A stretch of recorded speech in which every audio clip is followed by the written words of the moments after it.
Thank you.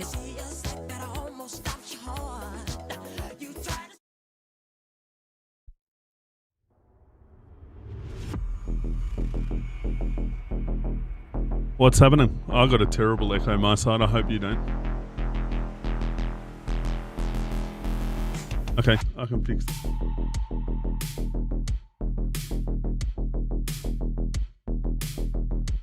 Yeah, I had to put my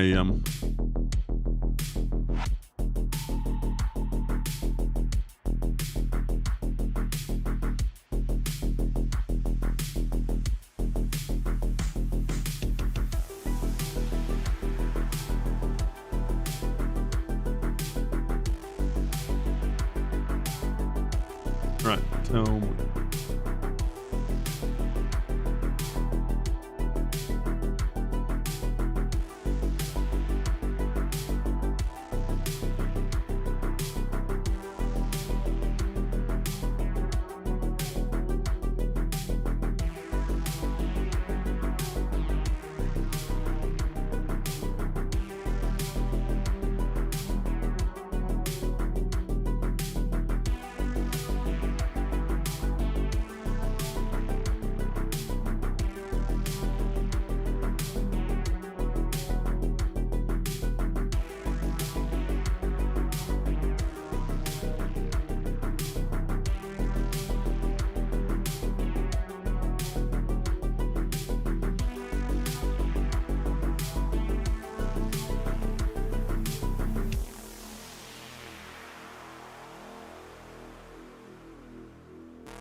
Very good evening, everybody. Nice to have your company wherever you're tuning in, all around Australia or indeed the world. For those of you that were with us over in the Formula V part of the evening from Tsukuba in Japan, welcome back. For those of you that are just joining us for the first time, having not been on the previous video link, this is the second part of Thursday Night Motorsport across Facebook and YouTube, the platforms of the Gentleman Sim Racing Club.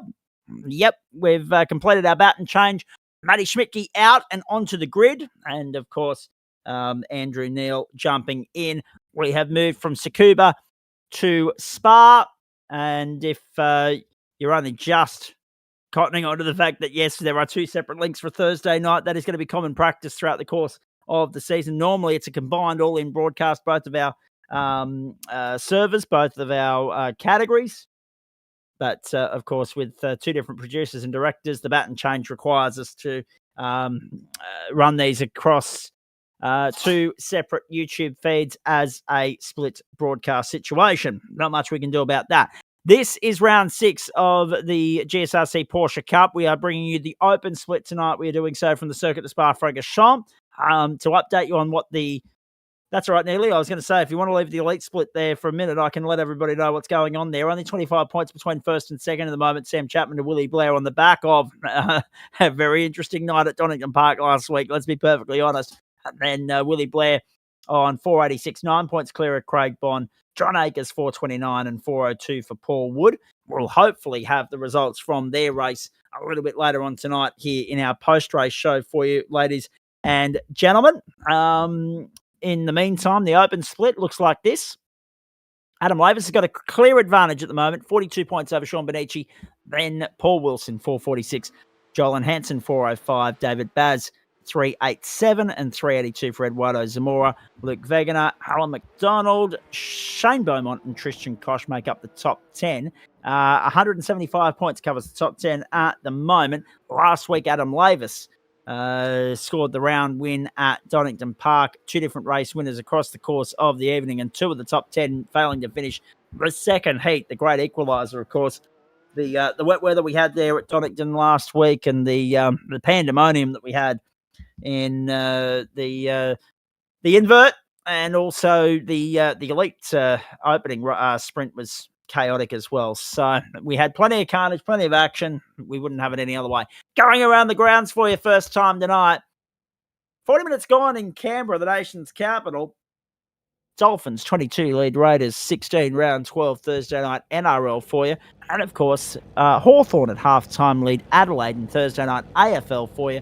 47 to 34, 7-5 plays 5-4. Now, this will be a quick grid procedure because of the fact that it is a 1 minute roll and form due to the 5-minute warm-up being wedged in between qualifying and race. So let's quickly wedge our way through this. 7,004 metres this circuit, 20 turns. David Baz, Kurt Normanson, front row. Barry Punter, Austin Edwards, second row. Luke Wegener and Liam Haycock, third row. Adam Lavis, Paul Wilson, fourth row. Bruce White, Sean Benici back up the top 10.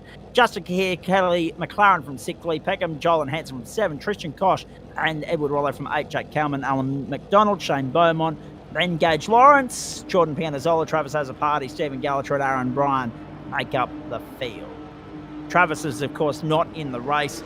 He's showing on our screens, but he is actually firmly watching from race control. Edward Rollo's been pinged for a jump start already, and we are away at Spa. We make our way down towards the first corner. Cleanly. Clean getaway. David Baz leads early from Barry Punter, Austin Edwards, Kurt Normanson. Run down to Eau Rouge.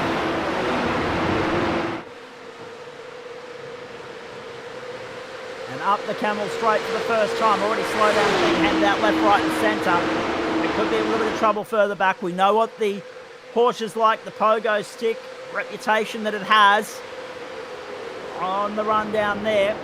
If you can get through Eau Rouge without getting it squirrely, then maybe we don't have a monumental shunt. We've had a couple of those already this term.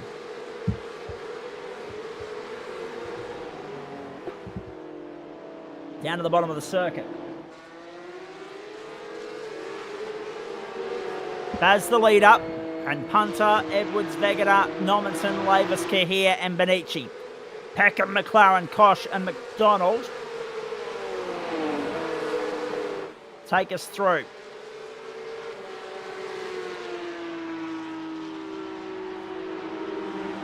A clean start, Andrew Neal. Good evening to you. Stephen Gallacher, Jordan Pianazzola and Aaron Bryan aren't registering on our timing screens correctly at the moment. That information will update very shortly. As soon as we can get that information to you, we will. Gage Lawrence is already at retirement. We had no Paul Wilson and Brett Bradbury on the grid. Yeah, it's an interesting opening lap at Spa, and Edward Rollo's coming to pit lane with a black flag, and also Liam Haycock with a mechanical meatball as well.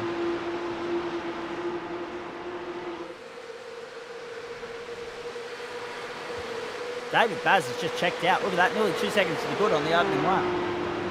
My goodness. Whoa! Wide we go. Kurt Nommensen in the weeds. He gathered it up all right to hold forth on the run to the bus stop. Luke Beckner is fifth. Adam Lavis on his tail right now, down the main straight, 1 lap gone. Nice of us to be showcasing the open split again, Neely. Yes, it absolutely is. That is the best thing about GSRC. Everyone gets a bit of time on the camera.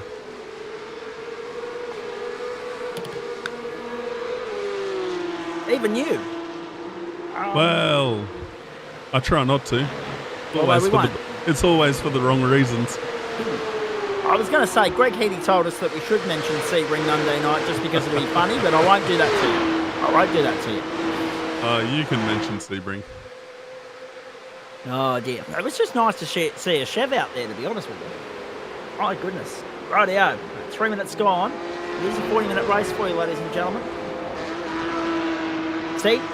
Look at the pogo stick bouncy nature of that thing as it bounces off. That's Luke Wegener's Porsche. It bounces off the ripple strips at the end of the Camel Straight.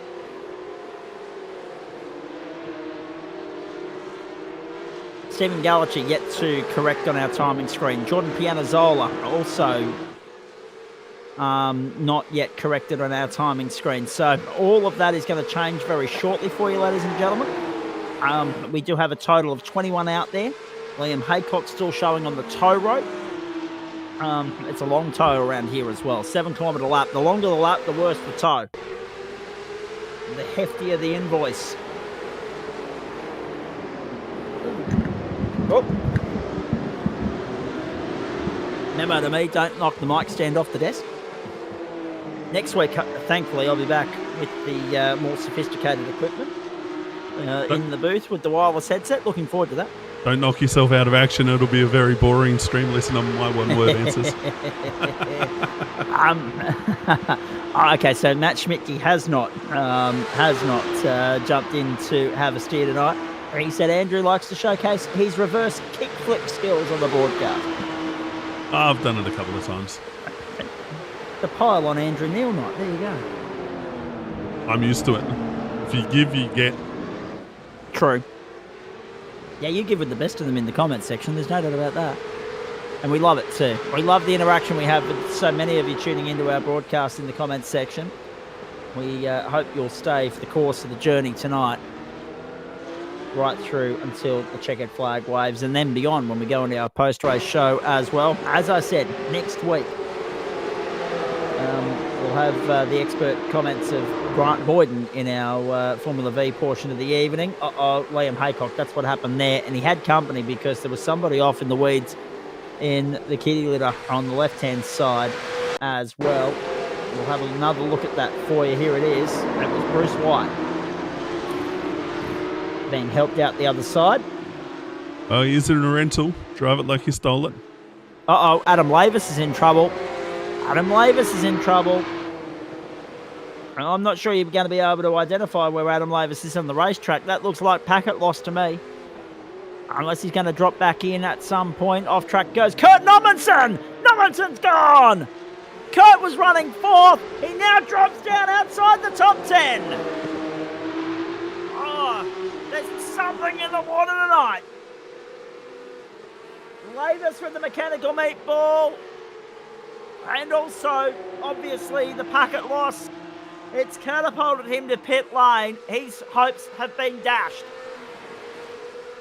And I'm not sure what has triggered Kurt Nommensen's incident here. Let's have a look. Oh, too much curveball on his own. Goodbye. Thankfully, a little tap on the rear left, but he kept it off the wall for the most part. Are you kidding me? Are you kidding me? My goodness. What madness here. Early stages of a Thursday night in the dessert part of proceedings. And here is the battle for the lead. Sorry, for second spot. Barry Punter and Austin Edwards. Punter, of course, the best of the rest at the moment. My goodness. Suave Harvey, Luke Delona, soldier for the 555 stable tonight. Indeed. Indeed he is, mate. Good to have you tuning in, though. And doing a nice job of it at the moment. In fourth place is Luke. And again, for the benefit of those of you tuning in, we often get asked what split we're showcasing. As we usually mention, we are broadcasting the open split tonight, just so there's no confusion. Next week, let me just have a look at the schedule on my end here, ladies and gentlemen, because round 7 next week takes us to halfway. We go to Zandvoort for sprint racing, so we'll have one from each split. Matty Schmidtke will be with me for that. Adelaide for 40 minutes in week 8. St. Petersburg for sprint racing again. Adam Lavis just saying he got pogoed. The restream comment is from Adam Lavis. I do believe, if I'm right in saying, our broadcast coordinator has gone straight to the comments. Oh no. He has not had any luck tonight. He's due for some good fortune in the V's. It just doesn't happen. Let's have a look at Liam Haycock here to the bottom of the hill. And just bowling it wide off the road. Maybe get out of harm's way. He just jumps out of the way there. And Adam Lavis has parked up and is done for the night. Or is he not? No, it's saying that he's back in pit lane. 2 minutes and 45 seconds. So whether or not he can get back out there, yes, he can. 2 minutes and 47 seconds. Sorry, mate, the pit light was not showing on your totem pole whilst that, on my timing stream, whilst that replay was playing for some reason. Strangely. But Adam Lavis has got back out there. Liam Haycock is also back out there. Sean Benici is back out there in 20th position. But this leaderboard is seesawing at the moment. Bruce White, gone. So that was the battle for the lead. I wonder if they checked the license on the rental car. I'm not sure. I'm really not sure. And if they didn't this week, they will next week. I'm not sure they'll be so generous to allow it to occur next week. Austin Might be Edwards one of those crash test dummy. That's it.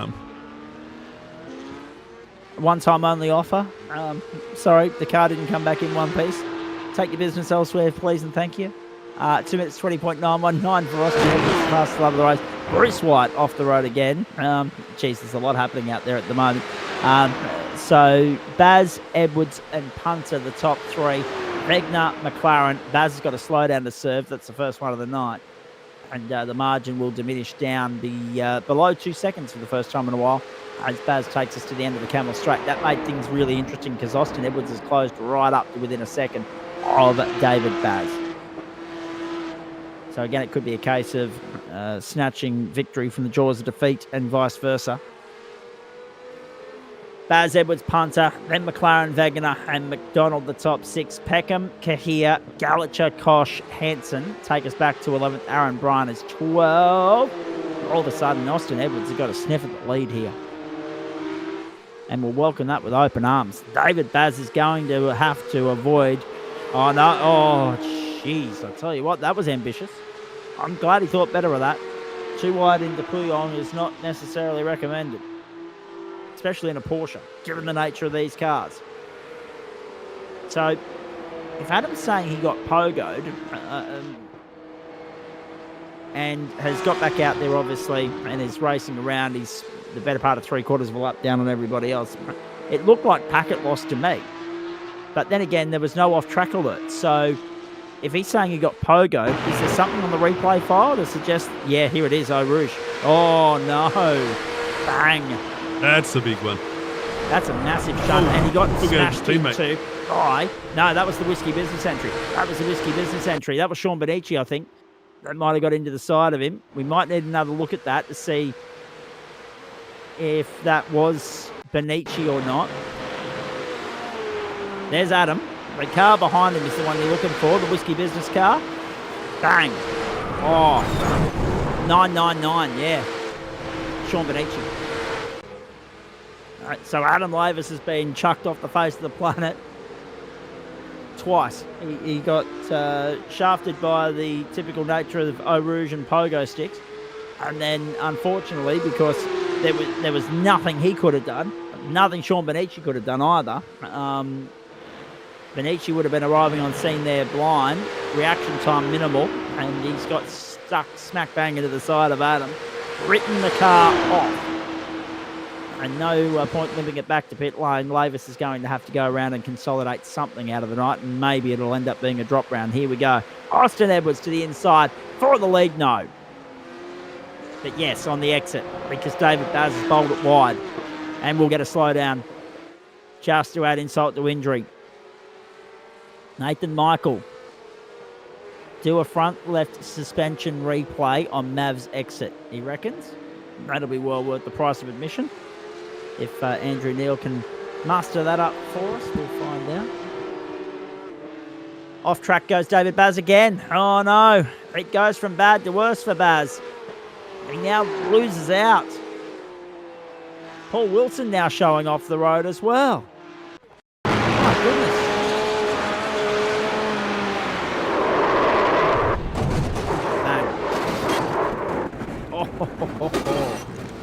Oh no. Oh, that wasn't quite front left suspension. Not quite. I bet it gave us the picture we were looking for in terms of you could see the tip in the car, the left hand down in that car as that all happened.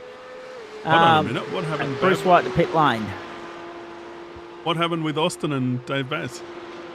So Austin got by. We called that live. Baz bowled it wide at the end of the Camel Straight and then put it in the dirt again, going down out of turn 10, no name, as you headed up the back straight towards Puyong. How quickly it can change. Oh, yeah. So all of a sudden, that slowdown, and then everything just concertinaed from there. My goodness. 2 minutes, 20.262, fastest lap of the race, Austin Edwards. Thanks for coming. Nice to have you here. In the same way, it's nice to have everyone here with us tonight. The Gentlemen Sim Racing Club.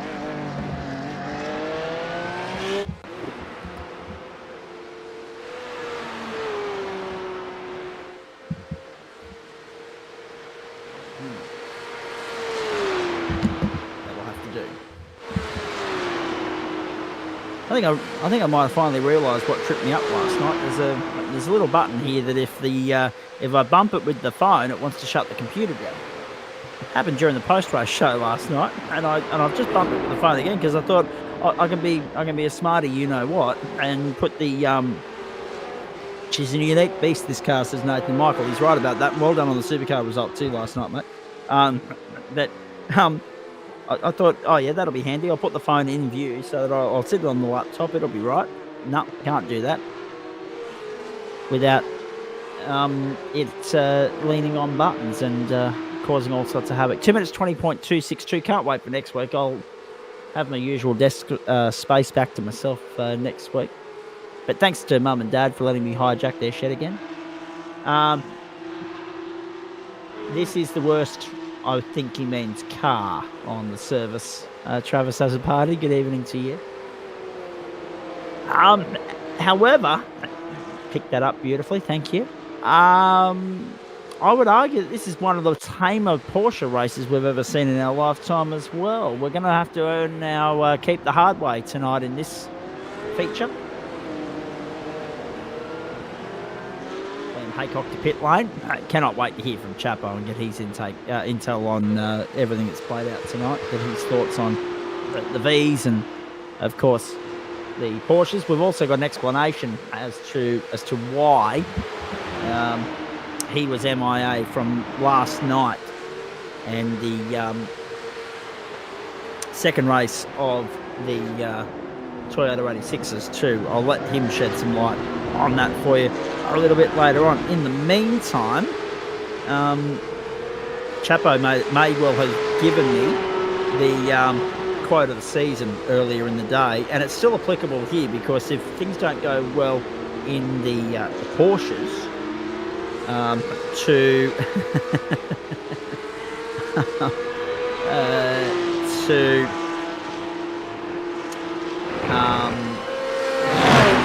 of course, complement what was an interesting run in Formula V, then this will be very, very true. He said, tonight is either going to be very good or the week in which his season falls apart. He said ha-ha at the time. That was about 6 o'clock. I don't think he was ha-haring so much. Hello, Nelson Muntz, by the way. After the second of the V races, let alone the third where he got a 15-second invoice. So he might have been onto something. Because it didn't go well for him in the first race of the 86s last night. We didn't see him for the second. And then, obviously, he's had a penalty in the Vs tonight. He's had that pirouette spin where John Merritt went out in sympathy. So he might have just been able to predict his own future there, Chapo. He'll be hoping to salvage something out of the night in the form of a result in the Porsche Cup. But if it goes to hell there, then I think uh-oh might be, or oh no, might be the quote of the night from Chapo and the quote of the season. 2 minutes 20.134, and look how quickly things change. Austin Edwards now enjoys a 4.5 second lead over David Baz. We've picked up Barry Punter in third place, chasing Luke Wegener, who's 3 seconds up the road, and under pressure from Alan McDonald, who's right on his tail at the moment. Kelly McLaren doing the Yokosuka Works Racing in third right now. Compulsory pit stops are going to be a talking point very shortly too.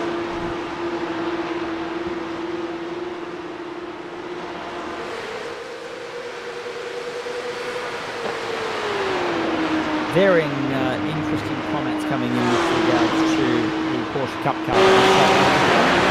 There's been a lot of disdain for this car ever since it arrived on scene. In fact, really, they were racking up and preparing their case before the car even got concerned, because we have that brigade of drivers that came in the last year there saying, we don't want this driver creature comfort crap. We want no ABS, we want no traction control, we want no, etc., etc. The list went on. They weren't happy about the creature comfort car. They didn't realise they were going to get a complimentary pogo stick for good measure as well.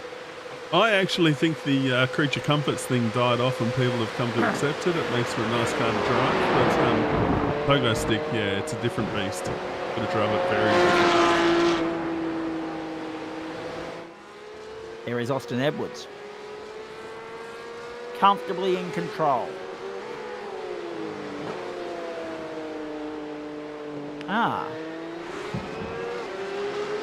Bruce White's parked up, he's done. First retirement confirmed of the night. Liam Haycock is showing a lap down right now. Gage Lawrence and Adam Lavis, well, they're not quite, but they may as well be. They're a minute 43 and a minute 46 off the pace, respectively. Lavis will be filthy at that, getting pogoed. Given the amount of time he sat there stationary and there was nothing coming through on the timing screen, I thought he was gone. I just thought the packet loss had hit him. Not the case. Next season, fixed setups, no ABS or traction control, says Trav Azzopardi. Hey, I would love to see you put that proposal forward and see the feedback you get. I would love to see the back and forth discussion on that. And I'm not just saying that because it amuses me. I think it'd be a genuinely interesting topic of discussion across the board. And I'm all for healthy debate. All for it. Thank God I'm in the combox on the buttons. Not out there on the racetrack. Right. Except next week, you're deserting us again. Yeah, off to New Zealand for me. Over there for the week for work. It'll be fun. I don't know what your travel allowance is like, Neely, but you could always take your work with you. I'm not sure that I'd be able to take my computer and my work laptop. We'd be watching just a picture. I love it. Here comes Justin Cahir to pit lane. Did we ever get to the bottom of that debate about which state has the worst drivers either, by the way, ladies and gentlemen. We were talking about that the other night, thanks to Sean McNamara's comments on social media. It's got to be. I'll come back to that. Thank you. That's 3 votes for Queensland. This is interesting. SDK, every time they go in the pits, shows them crashing. Yeah, that doesn't surprise me. Austin Edwards leads from David Baz. We've got, here we go. Here we go. Which legacy car? The legend himself is in the house. The 992.1 or the 991.2. I'm not sure where we're up to. How many Porsche cars in Cup configuration have we got on the iRacing server? Does anyone know? Must be 4, isn't it? 3 or 4, yeah. Yeah. So which one, Denchi? Right, let us know. Of course, he has dominated in these corridors before, 10 championships. So to go with 13 GT3 championships just quietly, and in the 10 seasons that he won a GT3 Porsche championship, he won a GT3 Pro championship just to complement it. He was winning them for fun. He was just racking them up as though he was going to have 3 empty rooms in which to fill his trophy cabinets in his house build, whatever that may be. Do both and bop them, he says Nathan Michael, in relation to Denchi's comment.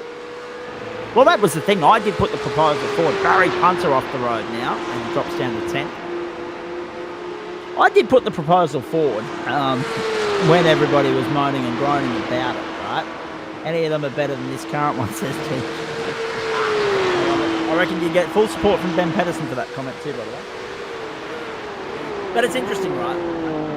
Obviously, everybody's in the same boat. You're all in the same pool. Deal with it. Make the best of a bad situation. Drive to the car and to the conditions, right? I get that side of the argument. Although I did say we've got to open and elite splits, right? I did suggest that maybe, just maybe, for a term, just to see how it goes, do a split that is 992.2. Don't do open and elite, just do all in. If you want to do 992.1, do 992.1. If you want to drive the new car, come and drive the new car. Same format as what we've got, and with broadcast races accordingly. Instead of having open and elite the way that we currently do, have 2 classes based purely on the car. Different form of multi-class racing. It'd give us that sports production touring sort of vibe about it, both a 6-hour, both a 12-hour, but I'd be all for it, just to test the waters and try something. Oh, David Baz is off the road again. He loses 2 spots. Kevin McLaren goes through, Luke Wegener goes through, and David Baz has now got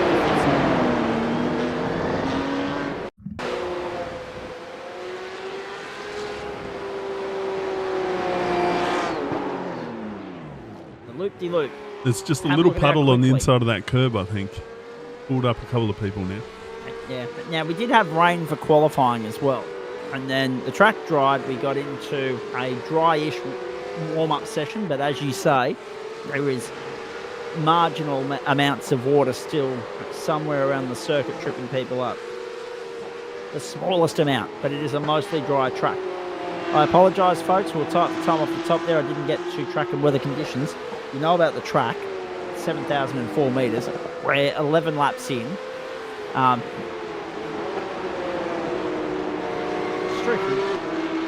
Wow, we are 25 laps in already. It goes quick, doesn't it? Jeez. 12:26 in the afternoon local server time, 12 km/h winds, westerly direction, west tending southwesterly, 22 degrees the ambient, 34 on track, mostly dry and cloudy conditions. So mostly dry. Not even a skerrick of rain in that at the moment. But the headlights are ablaze, so it is a dark sort of afternoon there in Belgium. In the Ardennes. In come Austin Edwards and Luke Wegener. Shouldn't be surprised. The only thing that's surprising me about the fact that it is 11 laps is it doesn't feel like it's been 11 laps. Like, where's that 25 minutes gone? Time is a real thing. The thing that surprises me is that we're 11 laps in and we're now only talking about pit stops for the leaders. Austin Edwards, Luke Wegener, Joel Hansen, Barry Punter. And the checkered flag is less than 15 minutes away. But we will do some overtime here. I would envisage 2 minutes 20 a lap. So 2:20 and 2 is 4:40 and 2 is 7. Everyone with me so far? 2:20, 4:47. So 7 times 6 is 42. So 6 times 3 is 18. But because you got that pit lane transit and other factors, you're probably flagging this one down at the end of 17 laps. So by my numbers, and again, maths is not my strong point. I want to stress that and be very clear about that. Not that anybody's going to believe me, obviously. So 6 times 7 is 42, and we do 6 times 7 because that's 7 is the amount of numbers, the amount of minutes in which we get 3 laps of racing in. So 7, 14, 21, 28, 35, 42. 6 times 7 is 42, 7 times 6 is 42. 6 times 3 is 18. But because you've got that pit lane transit for just one lap, and you know the laps, the pit stops have been anywhere between 11 and 12 seconds for some of the leaders here. That's probably ruling out any hope we had of getting that 18th lap in. There's not enough overtime working to our advantage there. So 17 laps, no change. 17 7 to 119, are they not? 18 is 126, 19 is 133, 20 is 140. So 119 kilometres of ripping and tearing around Spa, not bad for 40 minutes work. I'll be interested to see what sort of mileage the elite split gets out of their race.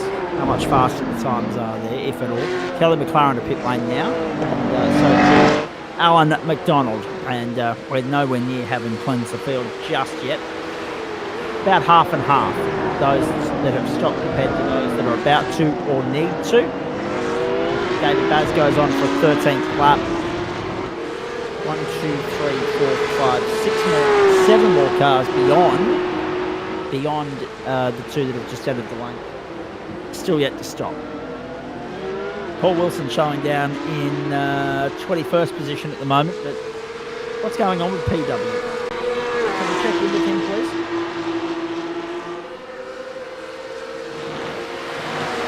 Once I can find his name on the list. Yeah, you're right. Unless I'm getting a false reading on my screen here. I'm not sure what's going on with PW. 11.22 laps and nothing showing. Nothing doing. Liam Haycock is out there also, still a lap and a bit down. Bruce White, the only retirement so far according to our leaderboard, but Paul Wilson I think is about to be. Oh no, there he is. What the hell is going on with SDK tonight? It's having a real wobbly. It's had Paul Wilson frozen for the better part of 3/4 of a lap on our timing screen. I can only apologise, folks. Technical issues beyond our control. That's well above and beyond my pay grade. I don't know what the hell's going on with SDK at the moment. Our timing screen's having a real wobbly. Not sure if it's reflecting on the total pole at home there either, but the SDK link at my end, yeah, it's just picked it up and spat it out. So Jake Cowman, fastest lap of the race. Sorry, no. Gage Lawrence, fastest lap of the race, 2:19.569.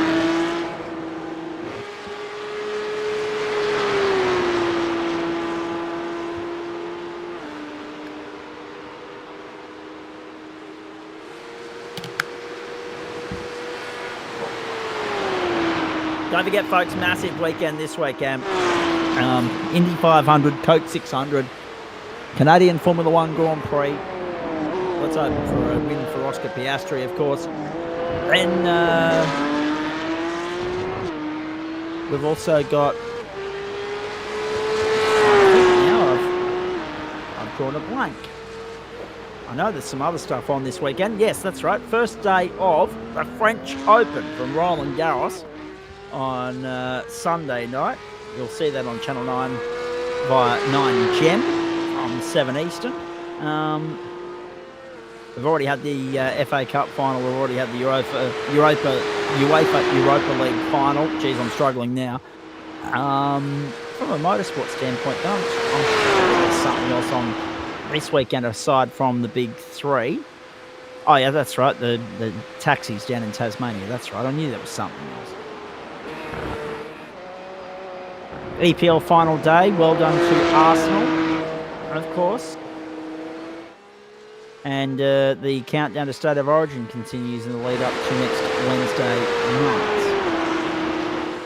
So yeah, even though it's a stacked weekend with the big three, Formula 1, NASCAR, IndyCar, it's a relatively small weekend as well. If you're a footy fan of the round ball variety, the A-League Grand Final this weekend as well. That's Justin Cahir getting by Rick Wegener, and Wegener going back by Cahir on the inside of turn 8. That is in the battle for position number 5. Wegener back to 5th. Normanton with a slowdown. So too Jordan Pianazzola. Down the inside of Justin Cahir now goes Stephen Gallacher up 17 spots. Austin Edwards up 2, Kellen McLaren up 9. Tell you what, Andrew, there's a lot of movement up and down this order, isn't there? That's astonishing, the movement on the totem pole. I'm not sure how much of that is accurate because, again, we've been having a couple of issues with our SDK link. But some of these drives have been phenomenal if that's the case. Yeah, a couple of big movers in there. Up 13 spots. 17. Still waiting for a couple of pit stops to play out here, folks. David Baz specifically. That will change in a moment. Into the pit lane he goes. So Baz will cleanse the field. 3 laps to go at the line. There's your race leader, Austin Edwards. We're going to do about 25 seconds of overtime in this race, ladies and gentlemen. And I'm not going to lie, with a 5:30 alarm tomorrow morning for the 7 a.m. departure to go to Grenfell, in the hope of being there just after 1 o'clock local time. That's Eastern Standard Time, of course.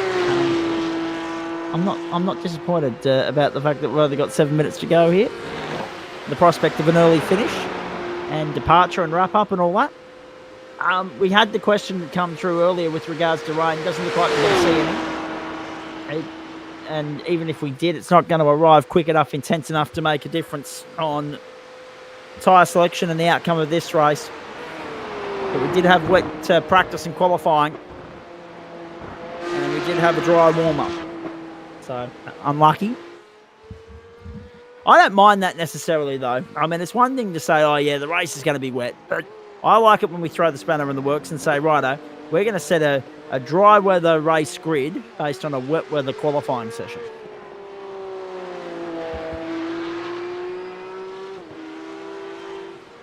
Does tend to throw the cat amongst the pigeons. I'm going to say that is just asking for trouble, isn't it? Trouble's my middle name. Apparently.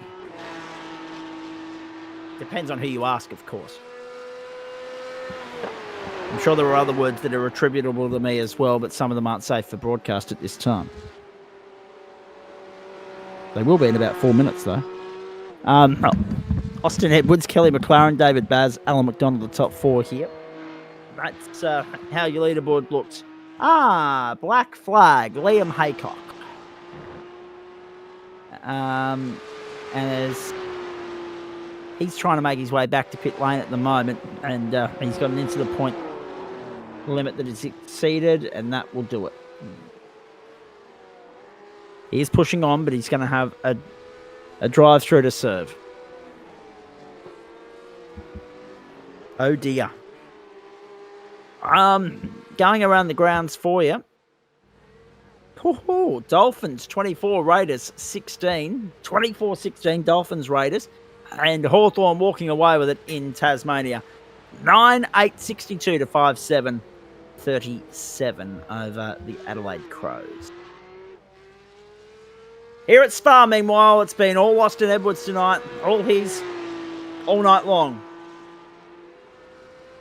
Edward Rollo showing out of business for the moment. Now, what's going on there, please?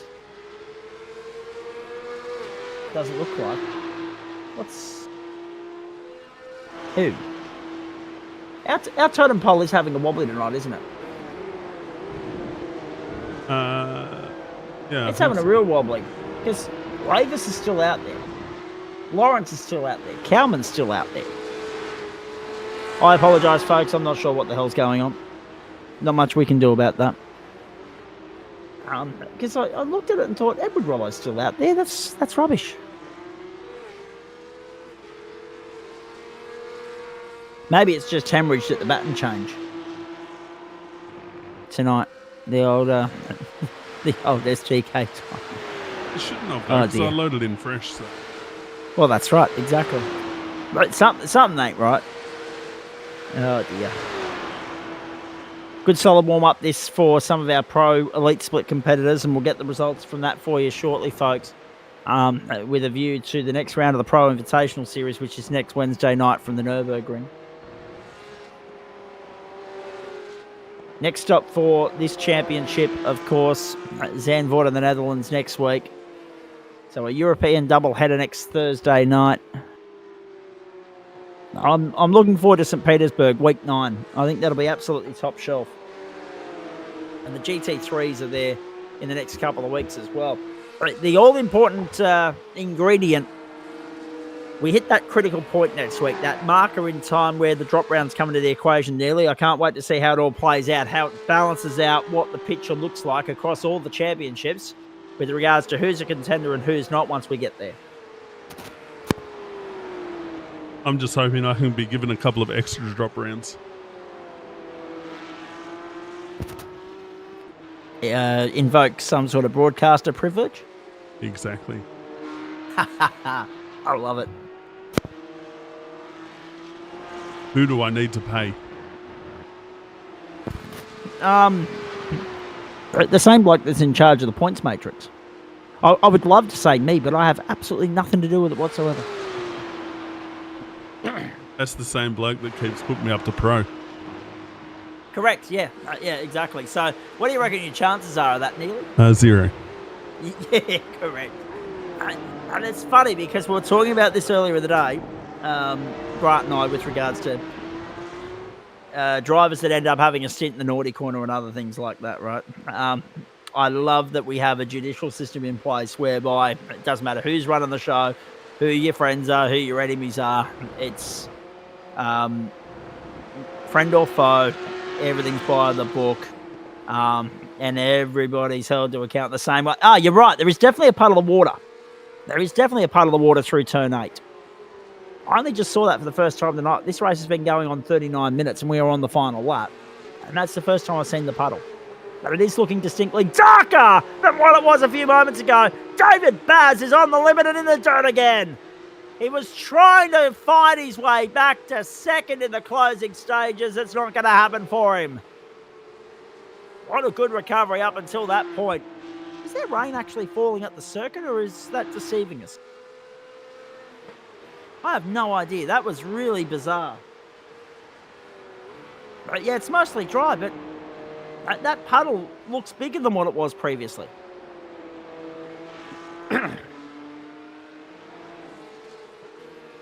I agree. No friend or foe, no favouritism. That's what I really like about our system. So, yes, unfortunately, as much as I'd love for you to be able to flex some muscle and use some leverage there, Nearly, it's not going to happen. Meanwhile, what is going to happen, ladies and gentlemen, is that the race winner is making his way around to the final corner. And that is a magnificent drive from the 1169 WERX team entry of Austin Edwards, who is victorious tonight at Spa and wins round 6 of the Porsche Open Cup on the platforms of the Gentleman Sim Racing Club. Kelly McLaren in for second. Great drive through the night. David Baslin's at home in third, having lost contact with Kelly on the final lap. Alan McDonald, Luke Wegener, and Stephen Gallacher, Kurt Normanson home for seventh. You'll hear from Kurt shortly, no doubt. Then Jordan Pianazzola up 13 spots according to this, but I don't think he started that low. Then Jolan Hansen, Barry Punter, Lee Peckham, Shane Beaumont, and Sean Benici. Edward Rollo will be the next home in 14th. Adam Lavis gets by Paul Wilson on the run round the final sector. Can we pick those two up by any chance, please, Mr. Neil? Which ones was that? Lavis and Wilson. Lavis and Wilson coming to the bus stop now. Lavis has just got in front of Wilson. There they are, bus stop. Lavis got around Wilson in the final sector and will hold him off to salvage 15th. Not a bad recovery from Mav.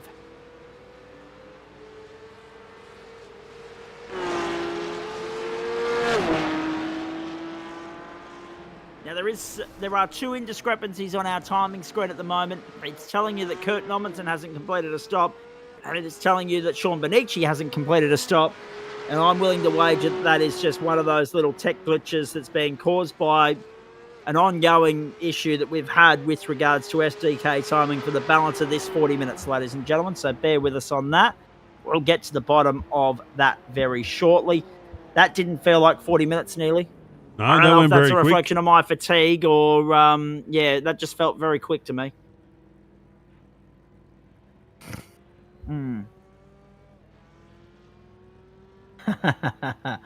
Oh dear. Suave Harvey says, told Luke I wanted a P3 tonight. Guess P5 will have to do.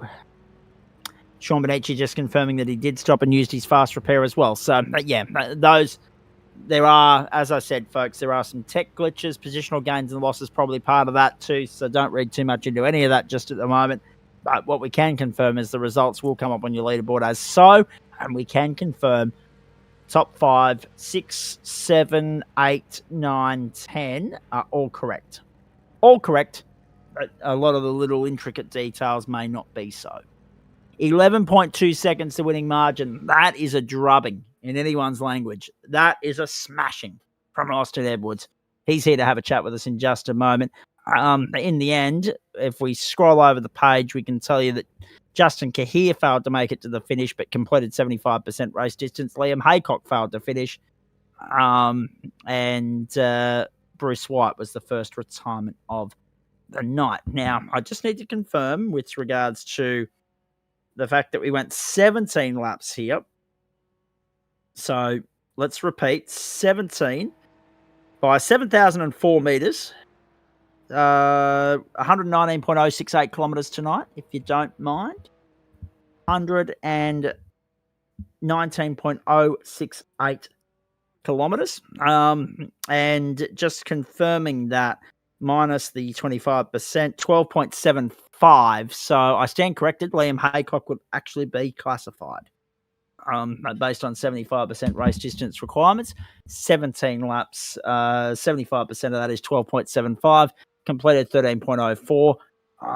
That is very much at the discretion of race control and also Adam Lavis, the coordinator and the man that looks after the points matrix, as to whether or not that's going to be fair game there for those two. Because there are stipulations in place, not just with regards to 75% race distance, but also, of course, the drivers that do not stay in the server. If you're in the server at the end, no questions asked, but there's a threshold with regards to how early you can leave the server to still be classified. So they may fall foul of that. Post-race show time for you here on the platforms of the Gentleman Sim Racing Club. I'm eyeing off an early finish. I know Nearly wouldn't mind that either. Let's welcome into the discussion Austin Edwards and Kurt Nommensen. We'll start with the open split boys first. We'll get to Bondi and Chapo in just a moment. Joining us from the elite split, we'll get results from you two blokes too, please, because we don't have that detail on us right this second. I just want to go around the grounds at this particular point. Raiders, Dolphins. 6 minutes to go, lead 30-22. And in the Hawks Adelaide fixture at 3/4 time in Tasmania, that one being played in Launceston, of course, 9-9-63. Hawthorn, 20-point leaders over Adelaide at the moment, 6-7-43. That's, for those of you with the youthful, exuberant lingo out there, that is 6 goals, 7 behinds. I'm not joining your trend, whatever it is. Bondi will know more about that than anybody. We'll get to him shortly. Kurt Nommensen, I'll get to you in just a moment as well. Austin Edwards, welcome to Victory Lane. Nice drive. Well done. Had to reel in David Baz. He made a boo-boo. He got to slow down early in the piece. That helped you clear the deficit. And then, unfortunately for him, mistakes just started creeping in regularly from that point. And you had the pace to pull clear and well clear in the end. Well done. Thanks, mate. Yeah, I appreciate that. Thanks for the sport report as well. Always appreciate it in the booth. You're welcome. Yeah, no, it was super fun. I kind of realized early that it's pretty easy to make mistakes in the car, so I was just patient and let the others around me make mistakes. And then, yeah, as you said, the leader ahead of me had to slow down, and then I could see he was just kind of crumbling under pressure. I'm like, well, I'm just going to sit tight, and he'll make a mistake somewhere here. And sure enough, he did. And I was like, okay, now I can get to go driving. And yeah, that's pretty much the strength of it. Austin, you're going to have to forgive me for a moment here, because I'm not an employee of SBS, and therefore I don't have an interpreter on standby. I need you to make sense of that team name for me, please. Which one? Sorry, we've just had a bit of a name change. Is it the 116? Yeah. So the one we've got on screen at the moment is 1169, as in 116 Roman numeral 9, 116IX, and then WERX. What's all that about, please?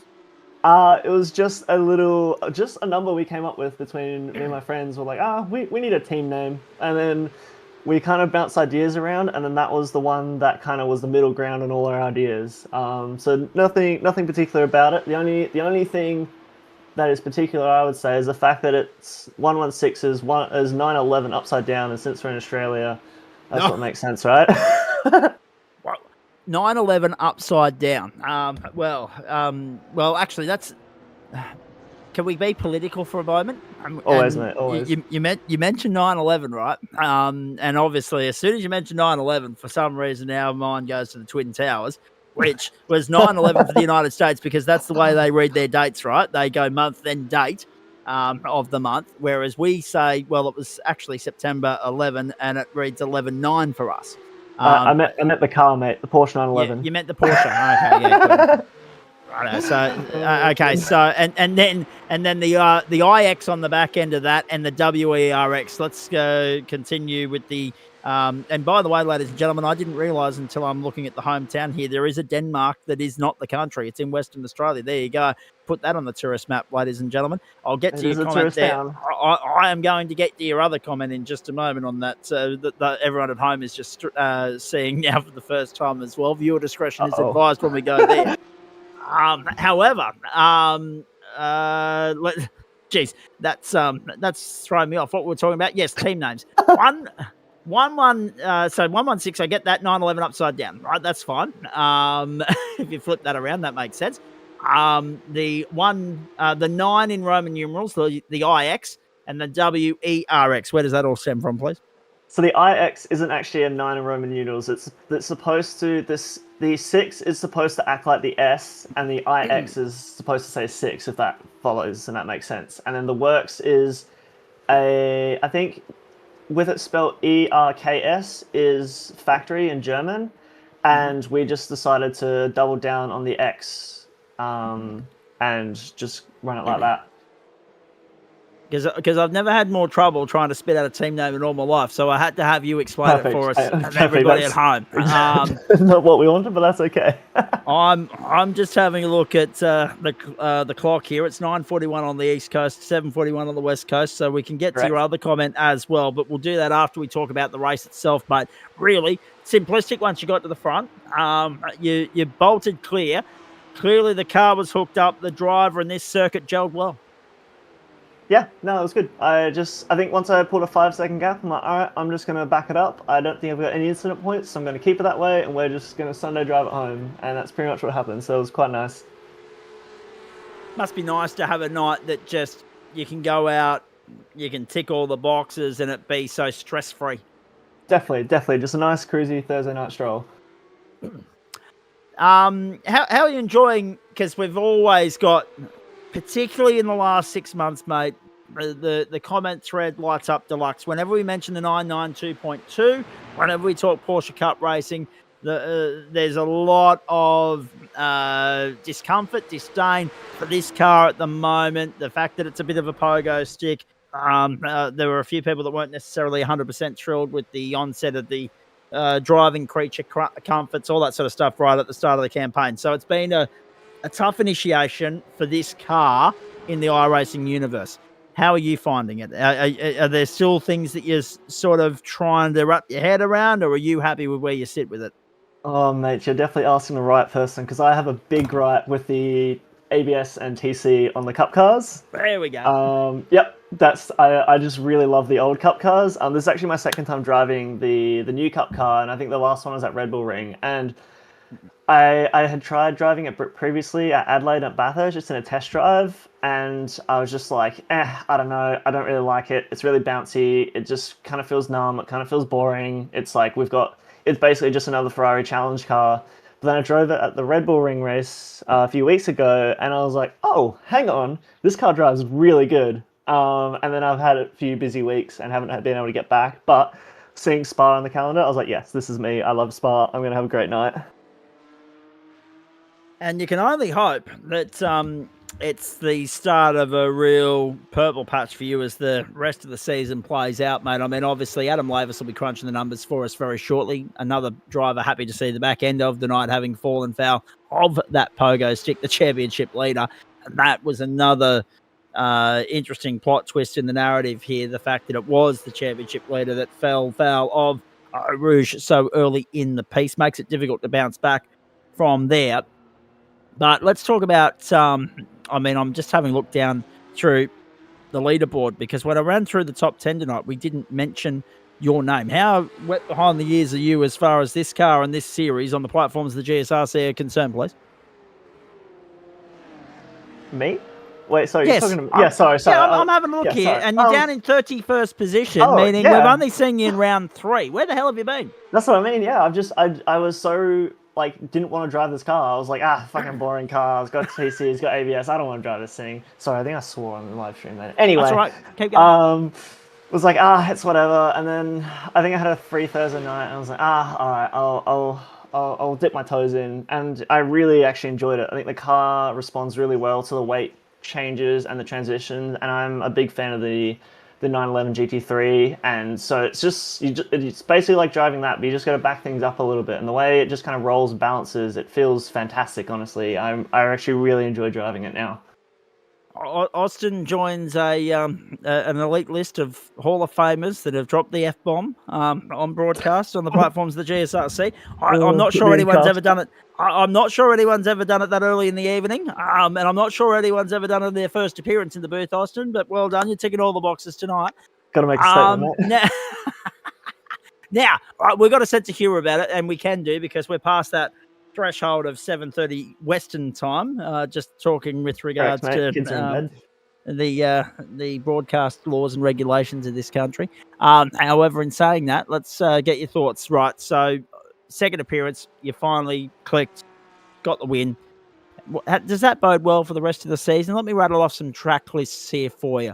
This is what's to come. Go ahead. Circuit Park Zandvoort, the Adelaide Parkland Street Circuit, St. Petersburg, so 2 street circuits back-to-back, and then Sandown. How do you feel about that run home, and whether we might see more of you on the grid in that car? I think I could get behind Zandvoort. I'm not a big fan of Adelaide or St. Pete, and Sandown's okay. I've only driven a handful of times. I'd like to drive Zandvoort, though. I think Zandvoort's a fun track. Maybe. I'll just see. If I've got a free Thursday night, I might swing by. It's just how the dice rolls at this point. And obviously that leads me to ask you a couple of other things here, mate, with regards to... because you're obviously talking about if you've got a Thursday night free. So what does the rest of the week look like? And does that allow you to maybe dip your toe into the water with some of the other categories we've got on offer here? It is very weather dependent. And if it's sunny outside, I'll try to go touch some grass. God forbid. I have a lot of endurance leagues that I like to prep for the week. So that's where a lot of my time goes. So yeah, I feel like I'm pretty ready for my race this weekend. So I should be fine. Yeah, so hence the free Thursday night. But yeah, otherwise I'm outside trying to go climbing or trying to go do something exciting. So that leads me to believe that the sim racing thing, as far as the GSRC component of it is concerned, is just a hobby when you got time up your sleeve, and therefore there's not so much any pressure on you to go out and put a championship campaign together. You're here to cut some laps, get some seat time, stay match fit, and have some fun. Yeah, I think becoming so late into the season, and I think my first round was Red Bull Ring, and then I missed a couple rounds and I'm back here. It makes it hard to put a serious campaign together. But if going into next season, I've got a big window because I also was away out overseas at the start of the season. So it just didn't give me the opportunity to go, yep, all right, I want to try and pitch a campaign here. And the same as the GT3s. I'd love to race the GT3s more, but I just haven't had the time this season to pitch a campaign, basically. So hopefully next season I'll have it, because I really do enjoy a good championship battle, but it just hasn't been available to me this season. So I'm just happy to rock up and just have some fun. Indeed. I'm just having a look through. There's all sorts of news lighting up social media tonight, as there always is. Here's the funny story from me to pass on to everybody at home with regards to the day that was. I got home this afternoon from dropping my niece home after her school athletics carnival, and Google sends me a welcome to Cessnock alert. I've been here for 5 days. Google's a bit slow off the starting blocks, don't you think? My goodness gracious me. Now, we've lost Bondi for the moment, so I'm not sure what that's all about. He might message me privately and let me know whether he's actually coming back or not, but we'll have a chat with him at another point in time. I'm curious. There's a couple of other things we need to pick apart here with Mr. Edwards. I think I know where this is going. However, no. Let me stay on the racing front before we go and tackle your little throwaway remark here. Because it leads me to get to know Denmark in Western Australia a little bit more, and you might be just the salesperson to pitch it for us. But with regards to your endurance racing, mate, obviously we know there's plenty of avenues, plenty of opportunities to do that. So which leagues are we talking about? Which officials are we talking about? What car of choice? It's almost always the Porsche GT3. It's my absolute love baby, as some would say. You got to drag me out of that thing kicking and screaming. But at the moment, I'm racing in MEC with Skidmark Sim Racing, and then with Fisher Motorsports, I'm racing in VSCA, GTEC, and ESCC, with my ESCC debut this weekend at Zandvoort, actually. Well, we wish you the best of luck with that. I would. Thank you. Appreciate that. Craig is not returning in capitals. Okay, Bondi. You don't need to be so upfront about it. My goodness. I think he's been told to go to bed. I'd say so. He's shouting down the line. I'm sure. Actually, I'm sure that you'll be messaging me via Snapchat or Instagram to explain that in more detail. No need to be so aggressive about it. My God. The old capital letter remark. Oh, maybe caps lock was stuck on. Maybe it's a bit like the headlight debacle last week. Maybe it was. I don't know. Now, sorry, did I mention that again? I've got to stop doing that. I've got to stop mentioning incidents on air. Just for the sake of comedic value. Austin, I would think that I can't help but join these two together. I would think that skid marks wouldn't be a problem for you race naked. No, it's not, mate. It's not at all. I guess, right, okay. So let's pick this apart, right? Because there's so many different things that you can do in the sim world that you cannot do in the real world, right? One of them is correct. There are so many of our guys that are not immune to having a spicy cola, an alcoholic beverage, whilst they're in the rig, and because it is club racing, it's not the pro leagues and etc. and so forth. It's kind of fair game. It was a big component of our Friday night offering when we very first started up way back when, right? Sure. So we loved that.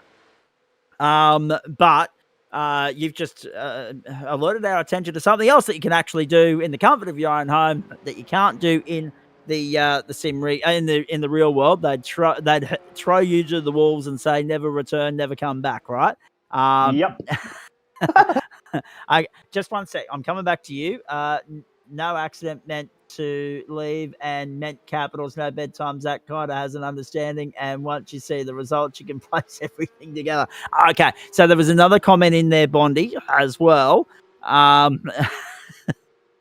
dear. So he's filthy with himself. He's filthy with what's going on in the pro split. That's what that means in the elite split in the Porsche GT3s. We'll get to that in a moment. But you may have also seen, Bondi, we're not going to see the results tonight, unless Neely's been able to dig them up from the iRacing server themselves, because Adam's not crunching the points tonight. He's got an early start with work, so we won't even be able to give you a points update tonight. And I think Chapo might not necessarily be too displeased that we're not able to divulge points information on air, considering that Formula V at Tsukuba left a little bit to be desired. But we'll get to him in a moment as well. So, is that just a throwaway remark, or is there actual truth and evidence to back it up? There is truth and even photographic evidence to back it up. There is a very cursed photo of me online sitting broadside in my rig, and it was when I had a basically an office chair strapped to basically a pallet with my wheel bolted to my table, and I'm just posted up there just in my socks, looking as sharp as ever. So yeah, truth as she gets. Tonight I've actually got pants on though, so that's always a plus. It's a bit chilly down in Denmark at the moment. So it's a throwaway line. So essentially, it's either A, when the heater's on, or B, when it's summer. In the summer, almost always, like especially those endurance races. Like last year, what was it? One of the 24 hours we did last year, I was actually living over in Canada then, so it was the middle of summer. It must have been Spa, and I was just like, "Yep, this is just me." Oh dear. Okay. So the question then must be asked: why? Aerodynamics.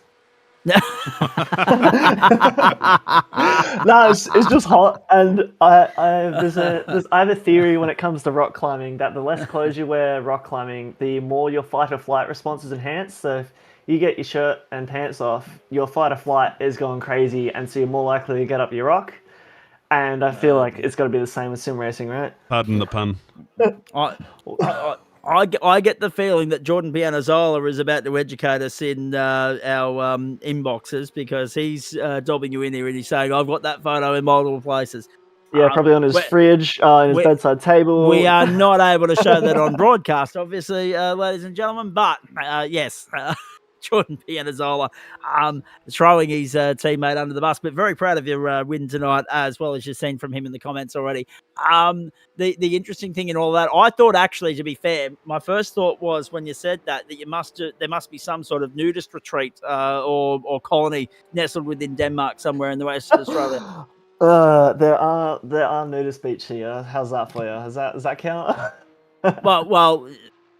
I'm listening. I'm hearing you. You're selling Denmark to the uneducated. I like it. I didn't know anything about Denmark until you came into the booth. I'm all for it. It's full of naked racing people. And to be fair, if anyone's wondering, yes, I would go to said beach, because any less washing I have to do with swimmers, the better. How many rashes have been? How many rashes have been erected in a washing machine over the years? Anyway, let's get out of here. We have a friend who printed the pic onto the graphics. That is also correct. I love it. This has been an interesting post-race chat. We've gone down avenues I never thought possible on broadcast, ladies and gentlemen.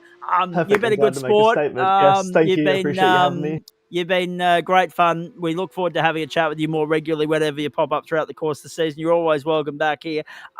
Good luck with the endurance stuff, mate. We hope that goes well. Where can we follow along?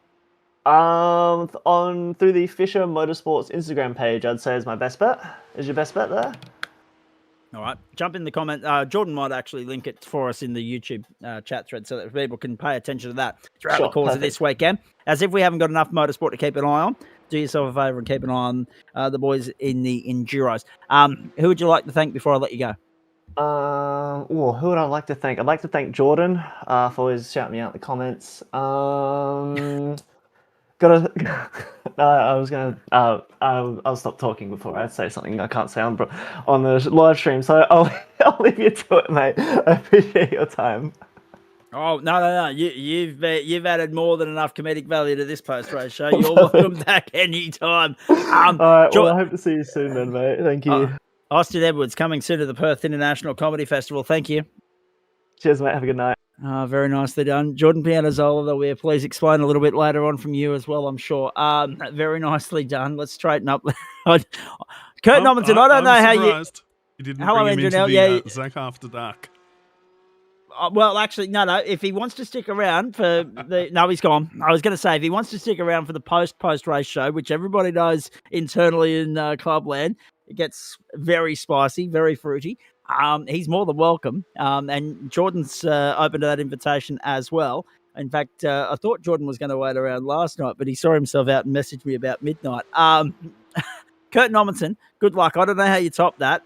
You were fourth early. I don't think you do. No. Oh dear.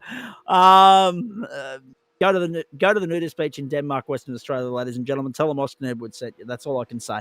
Kurt Nommensen, you were, I think, fourth there at some point. Very high up the early order. Early in the piece there, you had good pace. Unfortunately, one or two incidents did see you plummet down the order a little bit, mate. But nonetheless, you were able to get through the 40 minutes. Same can't be said for some. I know there's more to Bondi's story, and Chapo might have some intel on that for me from within the server itself, but we'll get to him in a moment. Talk to me about your 40 minutes and where it went right and where it went wrong.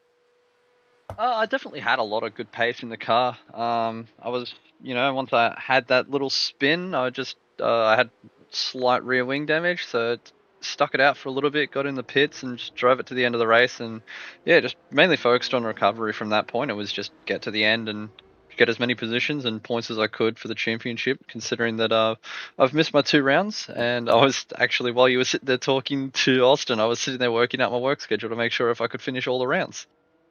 Can you? I can indeed. I can make every round. Oh, see, sometimes I get criticised for chatting to one particular person or, certain subjects too long, but in this particular instance, it served you some good. You've been able to sit there and crunch the numbers and give us some live updates, which I appreciate greatly. Again, I don't know how we top that, ladies and gentlemen. That might be post-race interview of the year, that one. Certainly an early candidate for it. I know it's early because it's only May. The Spa circuit, revered, famed, 17 laps, 40-minute race, tough old slog. And we were actually a little bit surprised by the lack of attrition and the lack of real positional battles on track. Once you guys spread out, you really kept yourselves. Yeah, I think if I didn't have that spin when I was behind Austin at the start, I probably could have stuck with him for most of that race. I had about the same pace, and I was pushing him when he was behind Barry, so it would have been nice to see, but just caught the water, and I think I had the TC up too high. I bumped it the wrong way and had it on like 11 instead of 1, so when it did spin, it just gripped up and rotated around. Porsche's doing Porsche things. Are you any more comfortable with this pogo stick than when the last time we checked in with you?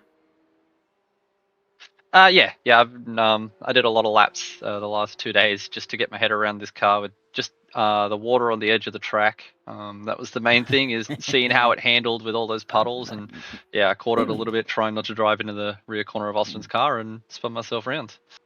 It's interesting though, because imagine if you'd collected him. There's a chance that we don't get the audio gold that we've just collected from him. But he had other issues, which was trying to get his way around David Baz, and then David Baz fell off the road. It was just one of those nights, wasn't it? We didn't actually get a real visual representation of just how much water was on the grass verges, on the edges of the circuit there, mate. How dicey was it? It was only mainly just coming off the back of the Camel Straight at that chicane there, and I think it was there and coming down through just before Blanchimont and all that. It was all through that area. They were the only real areas that you sort of hit it. La Source there at turn 1, you didn't really hit that water on the inside, so it wasn't much of an issue. Other than that, it was pretty fine. Track was pretty dry for the most part, and not too many issues. Well, it certainly said that on the radar and on the totem pole of information that we relay to our audience as well in any given week. Let me ask you this, because it can be interesting in those early stages where you're trying to wrap your head around the changed track conditions and obviously just adjust your racecraft accordingly and your racing line. But it transitioned from when we logged into the server and we didn't see any of the qualifying, mate. We were getting out of Formula V, getting into the Porsches. We joined you guys for the warm-up. Everyone's on dryers by that point. Just how wet was it out there in quali? We were about 20 seconds off pace in quali. That's how wet it was. It was Yeah, right. it was an absolute deluge, and I actually had some really good wet pace on a dry setup, and I think I just softened a couple of the ARBs and gave it a click of wing, and off we went. Indeed. Hey, and by the way, ladies and gentlemen, no one else keen to come in and have a chat tonight. Bondi's fed up. He's picked up his bat and ball and headed off for an early shower. We are hearing from Chapo in a moment, and that'll be a double debrief with him, with the Porsches and the Formula Vs. And then, of course, we'll update you on what's coming your way on the platforms of the GSRC. Just updating you on a couple of things. Dolphins home, 30-22 over the Canberra Raiders in Thursday night NRL. And the Hawks, 9-13-67, defeated, currently leading Adelaide 9-10-64. That game actually in the final quarter, in the deep end, the final stages of the final quarter. So we will update you if there is any change there. Kurt, going back to you, it's interesting, isn't it? Because you get that transition. Did that require you to do a bit of wet pre-event testing as well as dry? Honestly, I didn't really check the weather radar, and I saw it was wet collie. I went, oh, well, this is going to be interesting, and I somehow put it on the front row of the grid. So, we'll take that when we can. That's an awesome PB for you, obviously, because we're still striving for, that next step from you, which is regular podium finishes. I mean, obviously, when we look at championship standings and other things, you're always there or thereabouts. You're knocking on the door. The late arrival of people like Austin Edwards probably doesn't help that caper, but even tonight, just having a look here, yes, there was a miss last week, so you got no drop round to fall back on there. And obviously the DNF in week 1, so no drop round to fall back on at all. 273 points, 14th spot. Okay, you're a fair whack off Adam Lavis. That'll change once the drop rounds come in. What's salvageable for you over the next 4 weeks in terms of an outright finishing position is concerned? Well, if I can keep up the pace that I had in the practice session from here, I was running at the top of the practice session for a long while. So if I can keep that going forward to Zandvoort and Adelaide and that, just get in the consistent, top 5s, top 10s, just banking those consistent points. If I could get a top 10 finish by the end of the season, I'd be pretty happy, considering the pretty woeful start I had with the DNF. Indeed. Chapo, by the way, I hope you've got those Porsche Cup race results out right, ready for me too. If you haven't already, here's your chance to go and do some digging. And if I don't know if you'll be hopefully- able to, Zach. It's just gone down for maintenance. So I it would had have it up no! waiting. I had it up waiting and just gone. Bugger. I didn't realise iRacing was doing maintenance tonight. I didn't either until my iRacing closed out and said we were in maintenance. Oh, good luck. Goodbye, everybody. All the very best. No, we'll still hear from Chapo in just a few moments. At least we can continue on with the race replay here. The joys of having the replay file there ready to rock and roll before we get punted. Otherwise, that would have been a very awkward look on screen too. Ladies and gentlemen, what's the next step, Kurt? Because obviously you take a lot of confidence out of wet pace there to put you on the front row. What's Kurt Normanson got to do to make that a regular occurrence, not just qualifying in the top 3, but being in the top 3 in race trim? I think it's just ironing out those little mistakes. I've had a few little spins here and there off curbs, and it's just, I think it's ironing those little mistakes out. And if I can stop the car from sort of bouncing awkward and getting spins and stuff like I had at Nords, which definitely cost me a lot. I had the pace to be well up the front there as well. So it's just those little things. If I can iron those out, I should be able to start racing at the front of the open split for now. Very nicely done. And bit of friendly fire with your teammate on screen here watching the replay. Yeah, me and Liam were in call and we were trying to work together. He was lapped down by this point, so he was trying to help me make that time back, giving me little pushes here and there. But then we just keep getting the slowdowns up through Radion and Eau Rouge, and we're just making those little mistakes. As I said, got to iron those out. But I think part of it was the pogo stick of the car, because you touch that inside curb just a little bit and it lifts the front wheels and you're going out. Bit of a tough night for him. He'll be happy to put a line through that, won't he? Yeah, I think so. He was. He sounded pretty defeated by the end of it, and then his computer decided it wanted to have a nap right before the end of the race. Oh dear. Less said about that, the better. Zandvoort, always an interesting one, particularly. I mean, it's not the easiest racetrack to conquer in the world. It's not the easiest racetrack to go racing on, let's be honest. Limited overtaking opportunities, but you will need to get the elbows out next week, mate, because it is sprint racing. Your thoughts? Yeah, it should be good. I'm normally pretty happy with my pace around Zandvoort. It's normally pretty good, so I'll probably get some sets going and try and get some laps in here over the next few days because I've got a nice bit of gap between shifts at this point, so I can get a few more laps in for this and shift my focus completely to this.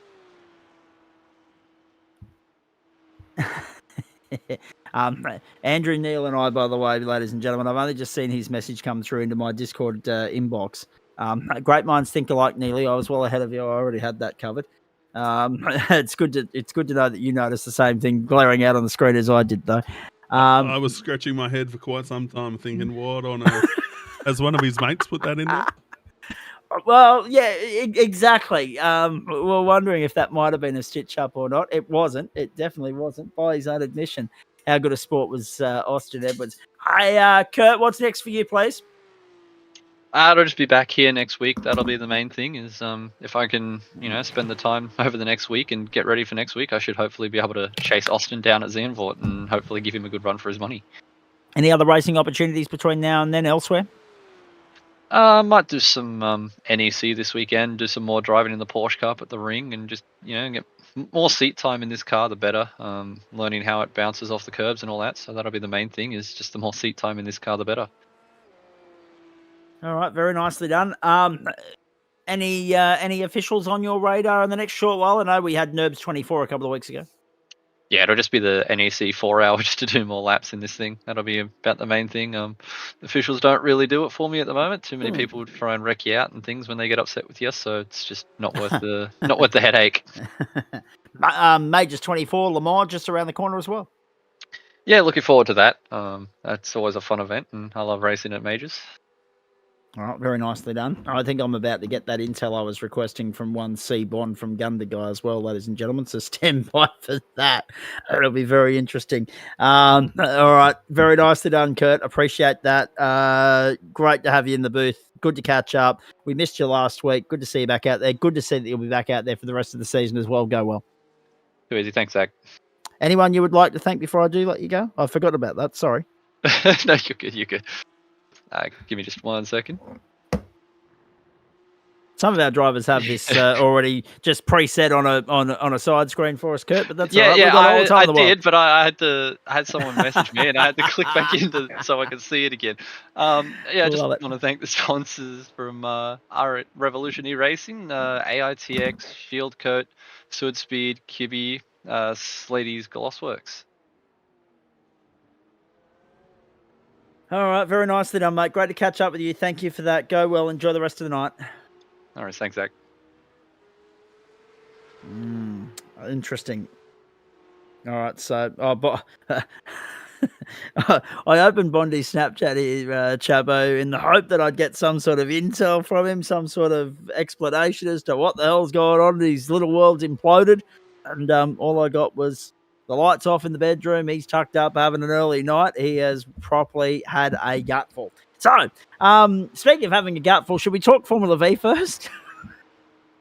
Yeah, we should. Bear with me. I'm just on the opening lap of an official at the moment. So here we just go. multitask. Oh no, don't worry.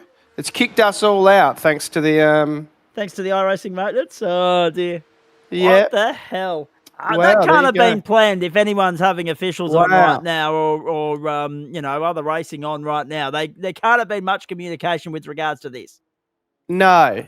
It's it was interesting because I looked at iRacing and it said, "Oh, it's down," and I'm sitting there doing qualifying for a race. I went, well, it's not completely down, then, is it?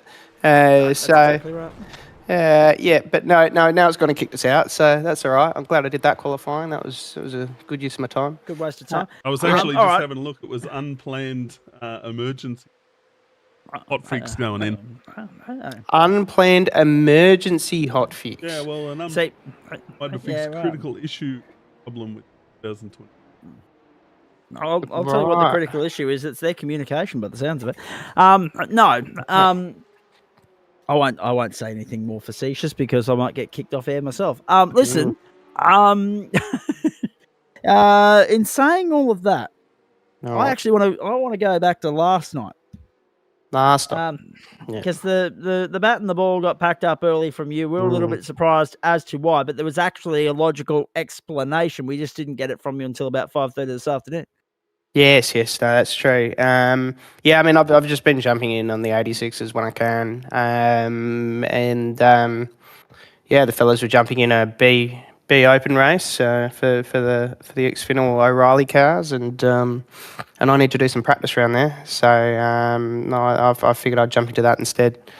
So got one race in, but couldn't get the second one. So that's why I didn't start on the grid. And to be honest, while I was sort of there and thereabouts, I wasn't quite as quick as the top guys anyway, which was annoying me. So I wasn't too unhappy about it. Okay, let's pick it apart. Is it because you're not spending as much time behind the wheel of the car? What is the cause, the centerpiece of why you're just not quite there with the 86 at the moment? Is it lack of time? I think that probably plays a part. You know, I think when you're doing them week in, week out, you know, the sort of intricacies of them. I like them a lot more when the setup didn't have TC. Like that just makes the car sort of come alive. Whereas like without that, it's very, very pushy. Don't really lose the rear. Like it's just a bit. So it's front wheel drive in some ways. So. Yeah, like I just don't quite like the way the front's gripping really with it. So, yeah, it's probably a combo of things, and yeah, probably I'm just not doing it as much or putting as much time into it. Although that being said, it looked like a hell of a lot of fun while you were out there, except for the fact that, as you say, by your own admission, you're probably not where you wanted to be. But great racing nonetheless overall from the category. Oh, yeah, it was great race from the category. Go deep into the final turn. Sort of just getting myself spun out. Wasn't brilliant, but yeah, no, it was good racing, and it was good once that pack came back together. It certainly made it interesting. You know, obviously there's a good few guys right at the front there, so that you could do a lot of side-by-side racing around a track that you otherwise can't really do that at. Now, without putting too fine a line on it, we also had a chat about tonight before we got on air. I am looking forward to obviously getting Grant Boyden in here next week for his expert comments in Formula V. I'll, of course, be commentating you in the Porsches on the Wednesday night, so another reason why you won't be in the Toyotas next week. But when you and I spoke, you said, let me find the quote, tonight is either going to be very good or the week in which your season falls apart. Ha ha. I don't think you were doing too much laughing, though, after races 2 and 3 in the V's. No, I wasn't. I was thinking about that quote as well. I was just like, oh no, oh no. Come back to bite you, Chapo. No, I know it has as well. I was very frustrated because it was really quick. I think it was just the sort of, you know, boisterous nature of trying to get moves done around Tsukuba. Like it's just so hard to get things done around there. Obviously couldn't get to P1 in that first race, you know, despite trying. Having said that, he was unbelievably quick. We will get to that, yes, because I was impressed with that, yeah. Oh, he was lightning. I actually looked at some of his laps in practice to try and work out where my time was, and that was why I could put it on the front row still. But yeah, like he was very, very quick. And then obviously must have got caught up in stuff in the sort of second, third races. But yeah, second race, you know, was making through the pack well, all things considered. And then, yeah, just misjudged. Thought Brett had already changed gears, hadn't. So when he changed gears, went up his rear and, yeah, caused him to spin, which I actually called both incidents in on myself, to be honest, because I immediately knew both of them were my fault. So, yeah, it was that one. And then, yeah, obviously that third race, you know, once again, trying to get that move done. The car was in the right spot, but, yeah, that car ahead of us, I think, I mean, it was probably travelling around that corner pretty slowly, so didn't make it round in time before I was there.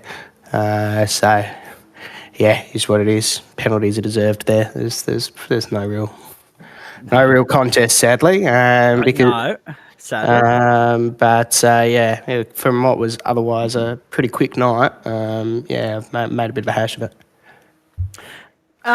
We'll focus on the positive of race one at the moment. Let's have a look at the other parts of it, though, because race one was really top shelf stuff. We enjoyed that immensely.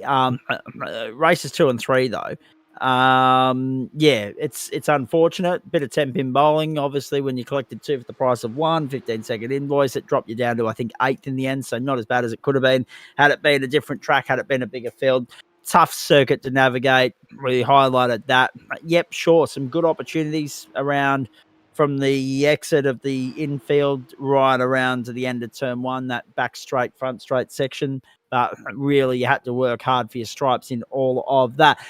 However, considering that you kind of predicted your future there, you're going to have people lining up thinking you're a friggin' clairvoyant or something. And they're going to be asking you to tell their future going forward, and maybe their fortune as well. But we'll straighten up and talk about the positive in all of that was race one, just to prove that you're not completely psychic.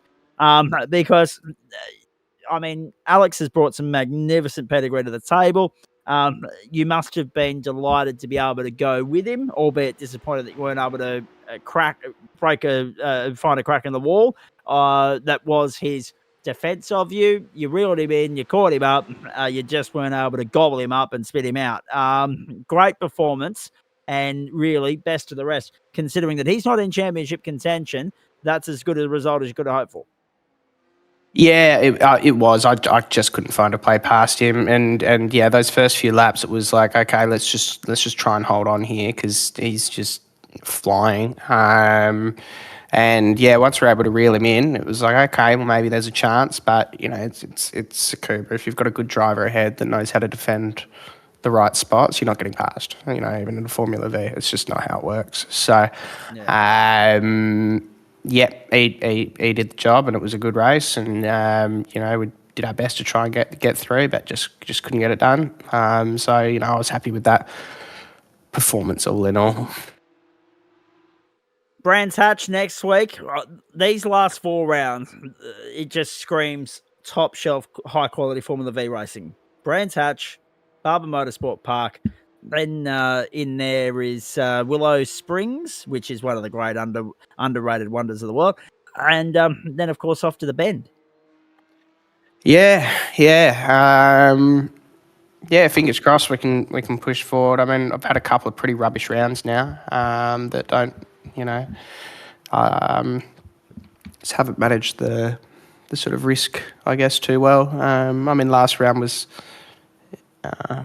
probably less me managing the risk and more others, but this time around, you know, I've got no one to blame for myself, but myself really. So that's all right. We'll push forward. I am finding them a bit harder to drive now, to be honest, than what they used to be. But you know, maybe that's just placebo. Who knows? No. Nice try. I like it. Let me ask you this. Actually, there's already apologies going on for Formula V. Jordan Pianizola to Adam Lavis, actually. So even now we're 2 hours beyond Formula V, there's still post-mortems being had, both on and off air. I'm seeing my Discord alerts come in as we go, ladies and gentlemen. But Chapo, Brands Hatch immediately. What comes to mind there? You'd be hoping for something a little bit better out of the V than what you were able to muster out of the 86. Yeah, absolutely. No, I love Brands Hatch. I think that'll be a great circuit. It's a brilliant size for these sort of cars. I think that'll be great.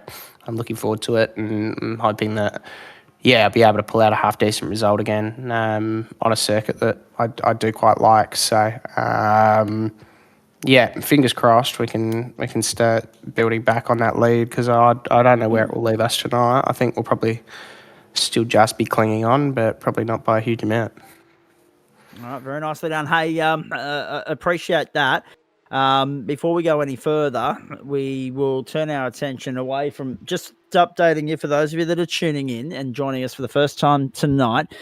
You've missed all the fun.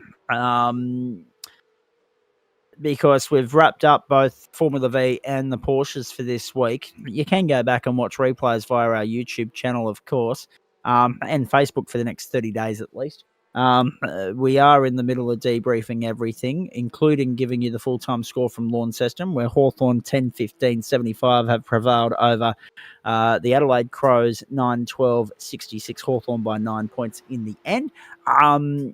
We don't have, unfortunately, due to an early start for Adam Lavis, not least iRacing maintenance as well, interfering with our audacious bid to be productive tonight. We won't be able to update you on the championship points from either Formula V or the Porsches this evening. We'll do that in Monday night's broadcast when we're next with you live, exclusive and free on the platforms of the Gentleman Sim Racing Club, where hopefully I'm feeling a little bit better, less fatigued than what I am tonight. Don't you hate it when you know you've got a cold on set coming and you've just got that uncomfortable feeling in your throat region? Like, oh god, nothing irks me more. And I've got to try and commentate all weekend in Grenfell. This is going to be fun, and it's a part of the world where you don't want to be going with a cold in the first place. Damn kids. So yes, no update on championship points tonight, Chapo. Talk me through the Porsches from your standpoint, please, and can you shed any light on why my dear mate Bondi's got a dose of the SADs? Yeah, I can. Like quali, it sounds like it was similar to the open split, the weather situation. So the quali was very much in the wet. I actually, not until about halfway through my laps, realised it was quali and not practice, and went, oh, okay, well, I better stop off tracking these laps now. But he dominated quali. Got a ripper time. And warm up comes along, and yeah, it's pretty much dry outside of a few puddles. So from the get go, I think he got a slowdown through Eau Rouge. A couple of them did, for whatever reason, he decided not to serve it. So gave himself a black flag, and was sort of bopping around with us somewhat aggressively for the next few laps until he took the black flag, and then I assume it's just sort of continued from there. So oh dear. Yes.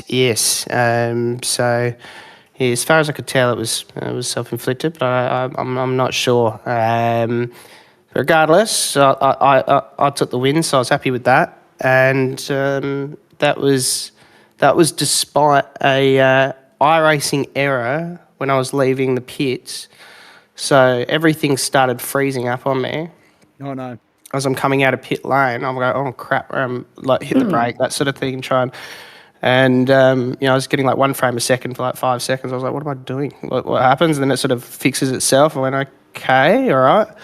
So I kept going. And halfway through the lap, I reckon 2/3 of the way through the lap, it goes, oh, yeah, you've got a black flag for exiting pit lane unsafely. And I went, okay, right. Is there any race control in here? Nah. Okay, all right, brilliant. So I had to serve the black flag. Fortunately, still came out about a second ahead of Dane Snadden, I think. Was it Jonathan Akers and Willie Blair behind as well, and was able to hold on.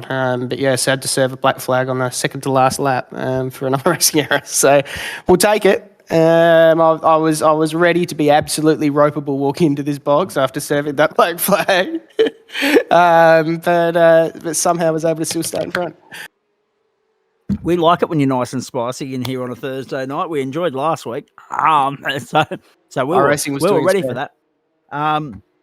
iRacing was doing its best to rile you up. I don't know if I've told you about what's riled me up over the last couple of weeks, but stay with me off air. We'll get to that. As I said, folks, the post-race show is always spicy.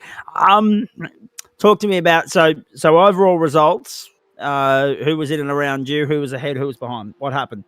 Give me the lay of the land. So I think, I started about 5th, and made my way through pretty quickly. I think John Akers came. Oh no, it was Snadden came second, Akers third, I reckon, and Willie fourth. I think Bond ended up somewhere like 18th or something like that. In the end, Delighted. yeah, What it did seems you- like it. 15th. Yeah. Oh, okay. Yeah. I don't think he'd be delighted about that. But, No. but yeah, so like those guys ridden around, I sort of checked out pretty early on, and had a decent lead, and then by pit sequence I had about sort of came out about 15 seconds ahead, or 14, 15 seconds ahead, but yes, but then it just got spicy just right at the end of it. So, but yeah, those were the only guys that I knew the positions of, and everyone else. Yeah, sorry, you don't get a look in. I wasn't paying attention. I love it. I love it. So, in the grand scheme of things and all that, glass half empty, glass half full could have been better, but didn't end up too bad in the end. Push forward for the next round of the series, mate, and a pivotal round as well in terms of keeping your championship alive. Zandvoort, Netherlands, and a tight turnaround as well because you're at the Nürburgring on Wednesday night for the Pro Series too. Yeah, well, at least I should have some decent practice in the car. Nürburgring better not be as bad as in the bloody V's. If it's anything like that, at least it's the longer course this time, not the short one. that's true. Yeah, if there's anything like positives for you. Oh, I'll try. That last Thursday really hurt my outlook on life. But So I probably won't get too much pracky in for it. But I usually like Zandvoort. I think it's a great track. So provided I can bring my sort of normal form around there, I should be happy enough. And I think it's a sprint as well, is it? Zandvoort, yeah. Yeah, great. So that'll be a bit of fun too.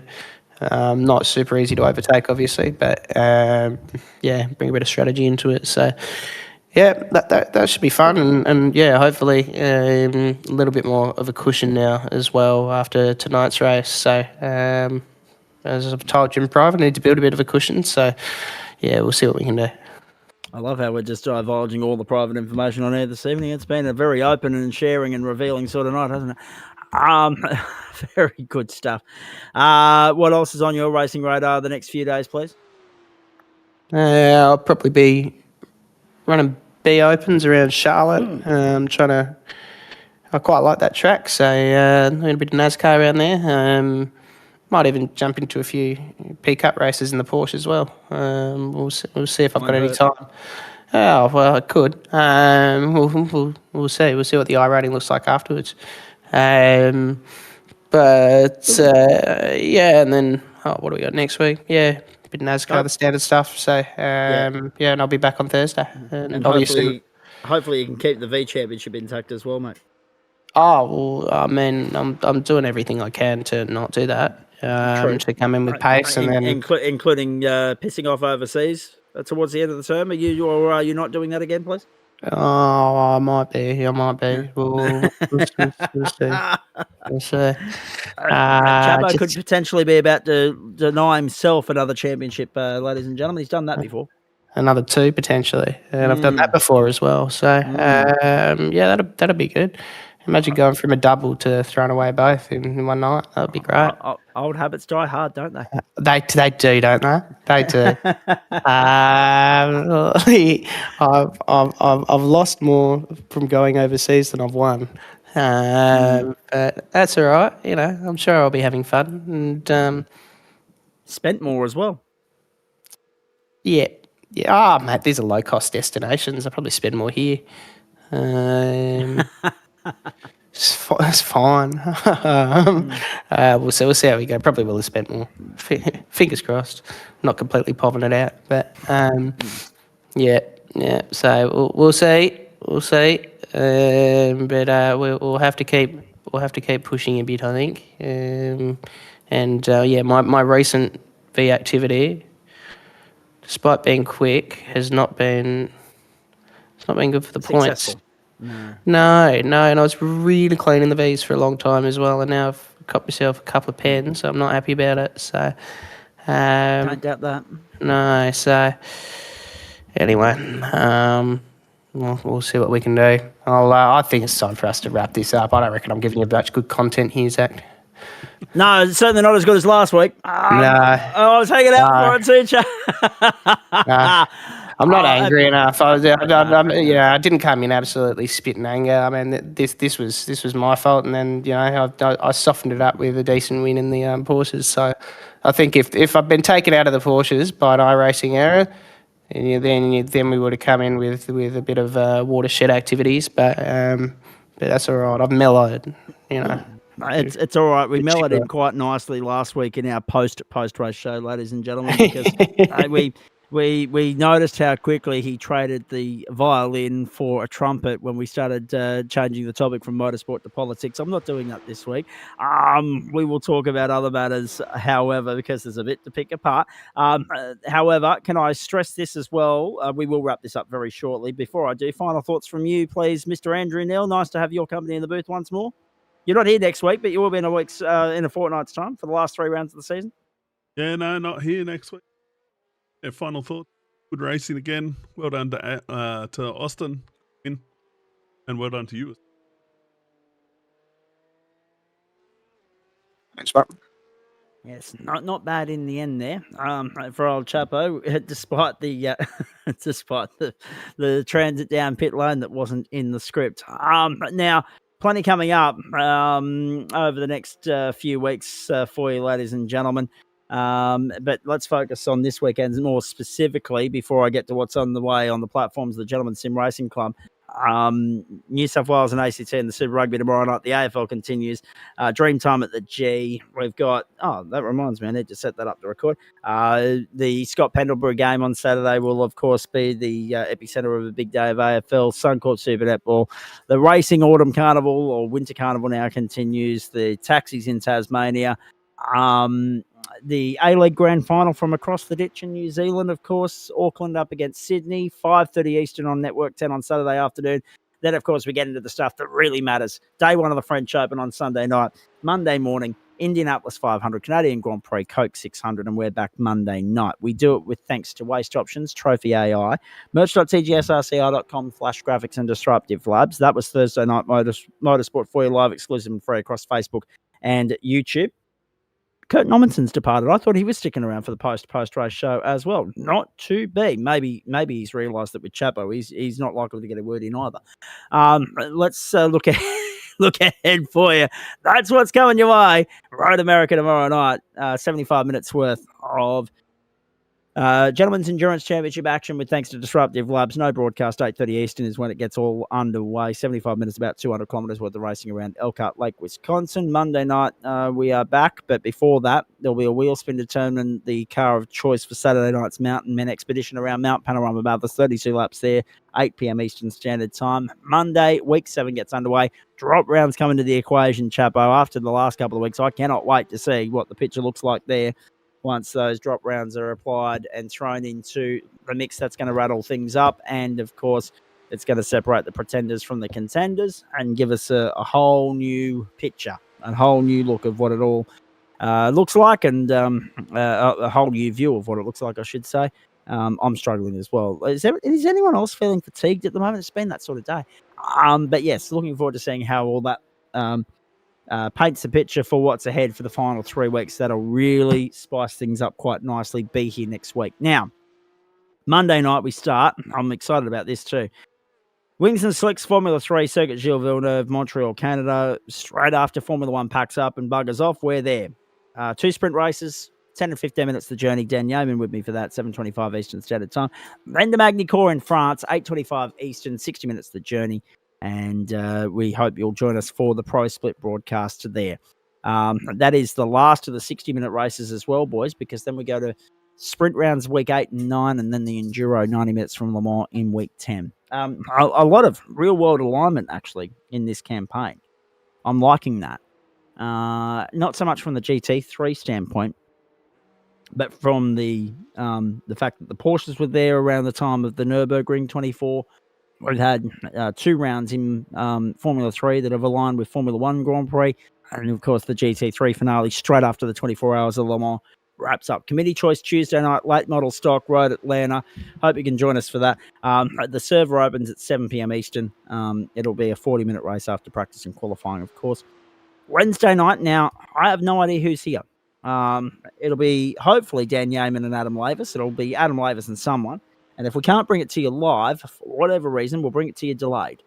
And the reason I'm not here is because of the latest round of the Porsche Pro Invitational, which I've already covered off in detail with Chapo from the Nürburgring, being looked after by our mates at the Australian Sim Racing Group and broadcast by our colleagues at the SimSpeed Esports Network. So join us over there for that. Watch 2 screens at once. In fact, you might need 3 screens next week. There's this little thing called, I'm not sure how much Chapo would remember about it, but it's called State of Origin Rugby League, and that's next Wednesday night, front and centre, 7 p.m. Eastern Standard Time. So 3 screens, us on one, SimSpeed on the other, and Origin on a third. Get your sports bars ready for a big night, ladies and gentlemen. It's going to be compulsory viewing. That's the lay of the land. The reason it's compulsory viewing for us, 40 minutes in the supercars and the 86s from Road Atlanta.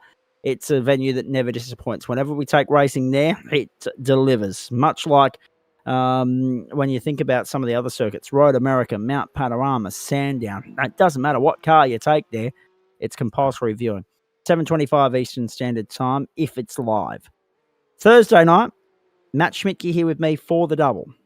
Off to Brands Hatch we go for the Vs. Grant Boyden.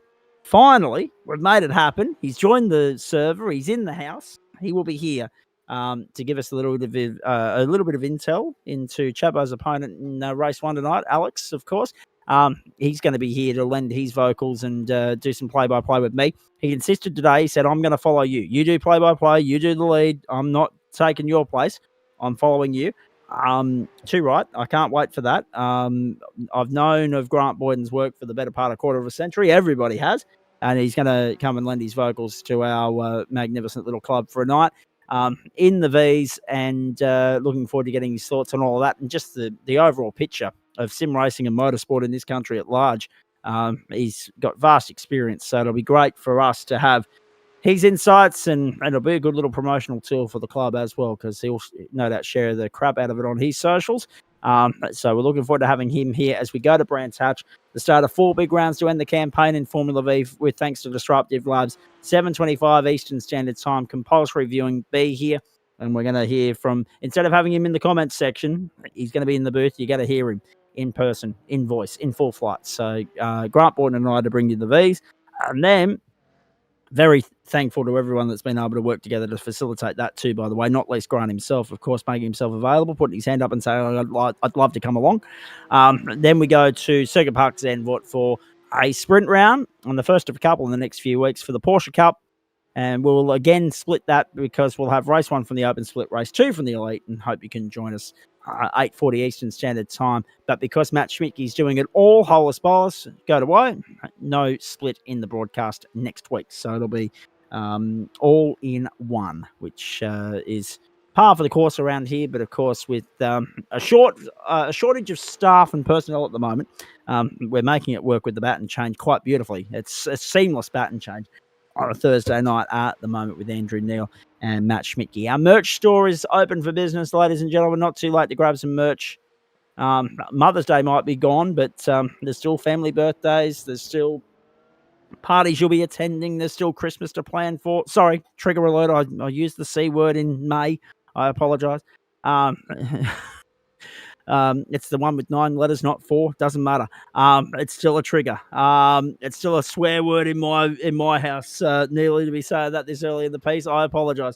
It's a bit like the 5-letter C word. COVID. It's a trigger alert as well.